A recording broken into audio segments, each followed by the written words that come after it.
hey guys good morning কি খবৰ আপোনালোকৰ আশা কৰোঁ সকলোৰে ভাল আজি ৰাতিপুৱাতে ওলালোঁ গাড়ীখনৰ অলপমান কাম কৰাওঁ বুলি বৰষুণটো দিছিল যদিও ৰাতি এতিয়া আকৌ ৰ'দ মানে গাড়ীখনৰ ৱাশ্বিং আৰু চেচিছটো পেইণ্ট কৰাব লাগে বৰষুণ বোকাৰ বাবে তলৰ চেচিছটো পেইণ্ট নকৰালে অলপমান ডেমেজ হৈ যায় নগাঁৱৰ আৰ ডি মটৰ্ছৰ ফ্ৰণ্টতে থকা ৱাশ্বিং চেণ্টাৰটোত লৈ আহিলোঁ ভাগ্য ভাল আছিলে আকৌ আজি ৰ'দটো দিছে তো এনেকৈ আহি পোৱাৰ পিছত কাৰখন ৱাশ্ব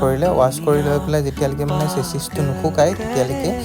পেইণ্টটো নকৰে তাৰমানে তো একদম পুৰা ফুল বডি ধুনীয়াকৈ ক্লিন কৰি ল'ল আৰু বৰষুণ জাকো এনেকৈ ধৰি আহিছিল কিন্তু ৰ'দটো দিলে বাৰু এনেকৈ কাৰখন ৱাশ্ব হৈ গ'ল তাৰপিছত অলপ টাইম ইয়াক শুকুৱাবৰ কাৰণে ৰাখিলে তাৰপিছত শুকুৱাৰ পিছত আকৌ এনেকৈ স্প্ৰে কৰিলে দুটা কোটিঙত স্প্ৰে কৰে মানে যাতে ডেমেজ হৈ নাযায় ফুল চেচিছটো আৰু এনেকৈ পূৰা স্প্ৰে কৰি পেলাই হৈ গ'ল তাৰপিছত আকৌ বাকী ক্লিপবিলাক লোৱাই নহ'ল তো আজি মিনি ব্লগটো এনেকৈ আছিলে মহাৰাণী আছে মোবাইল খুচৰি ভিডিঅ'টো কেনেকুৱা লাগিলে কমেণ্টত জনাব